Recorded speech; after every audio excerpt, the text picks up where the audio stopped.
Introduction. I decided to compile and study the Diamond Sutra Vajracchedika Prajnaparamita Sutra after listening to the Dharma teachings on the Diamond Sutra by Ven Janak, the abbot of Shokjinza Temple in Yasu in 2019. While I had listened to various Zen masters' lectures on the sutra and read different commentaries, I still had lingering questions. However, upon hearing Ven Janak's exposition, many of my doubts were resolved. Due to the COVID-19 pandemic, the teachings on the Diamond Sutra were halted at the 28th section, but they resumed in 2022, and in 2023, Ven Janak's commentary on the Diamond Sutra was published. While the book does not include the original text of the sutra, I have included the original passages, along with my interpretations and illustrative examples that align with Ven Janak's explanations. My sincere hope is that this work will make the profound teachings of the Diamond Sutra more accessible and comprehensible. The Buddha's teachings, given over 49 years, are traditionally classified into 6 main categories: the Agama Sutras, the Vaipulya Phangdeng Sutras, the Prajnaparamita Sutras, the Siddharma Pundarika Lotus Sutras, the Avatamsaka Hwayan Sutras, and the Mahaparinirvana Sutras. Among these, the Prajnaparamita Sutras were preached over the longest period, approximately 20 years, and amount to over 600 texts. The most widely known Prajnaparamita texts circulated in Korea are the Diamond Sutra and the Heart Sutra. The Diamond Sutra is one of the most widely read Buddhist scriptures worldwide, and the original text exists in Sanskrit. While some Theravada scholars and certain Buddhist researchers claim that the Diamond Sutra was compiled later rather than directly spoken by the Buddha, historical debates over 2,200 years ago have already disproven this claim. Although the Diamond Sutra is regarded as a quintessential Mahayana text, many practitioners,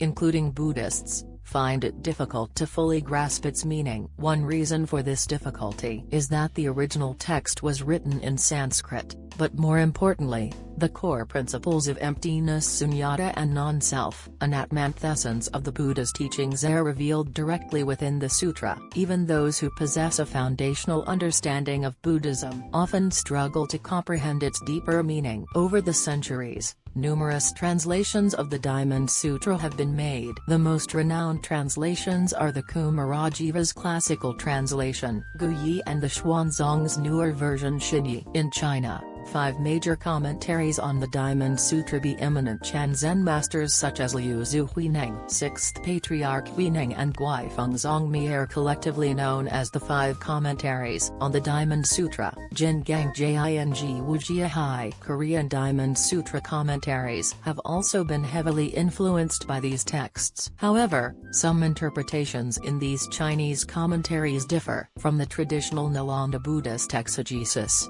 as they incorporate Chan Zen-oriented interpretations, which at times lead to misinterpretations. Therefore, in this work, I have placed greater emphasis on the original Nalanda Mahayana tradition. The full title of the Diamond Sutra is Vajracchedika Prajnaparamita Sutra. Vajra means diamond or thunderbolt. Chedika means to cut or to destroy. Prajnapragya refers to wisdom or transcendent knowledge. Thus, Vajracchedika Prajna means wisdom that cuts through like a diamond or lightning. It symbolizes the wisdom that, like a thunderbolt, instantly shatters all delusions and afflictions. The essence of the Buddha's enlightenment, attained after 6 years of ascetic practice, reveals that all phenomena are conditioned and impermanent. Anitya, devoid of inherent self-nature. Anatman, and subject to dependent origination. Pratitya Samutpada. The misconception that anything possesses eternal substance leads to suffering, dukkha, and attachment. The Buddha taught that liberation from all suffering and affliction is possible, and that true happiness lies in realizing this wisdom. Through the cultivation of right view samadhi and the practice of samatha abiding meditation,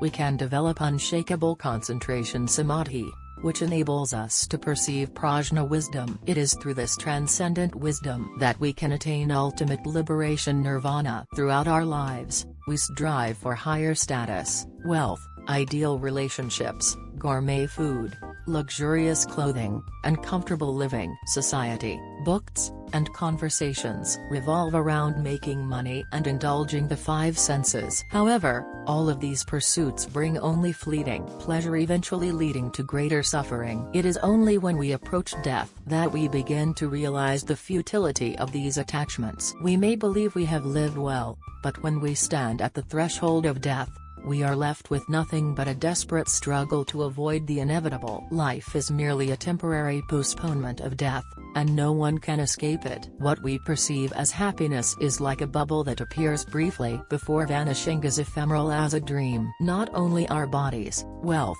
fame, and relationships, but even what we assume to be constant time, space, gods, deities, and the entire universe lack any permanent existence. The Buddha realized this truth over 2,600 years ago, and, in his dialogue with Venerable Subhuti, expounded the Diamond Sutra to guide all sentient beings lost in ignorance, avidya, and illusion toward true happiness and liberation. By contemplating a good death while dying, we begin to heal and rediscover the meaning of true well-being. Just as new flesh grows over a wound, life unfolds with clarity, revealing how we should truly live in the present moment.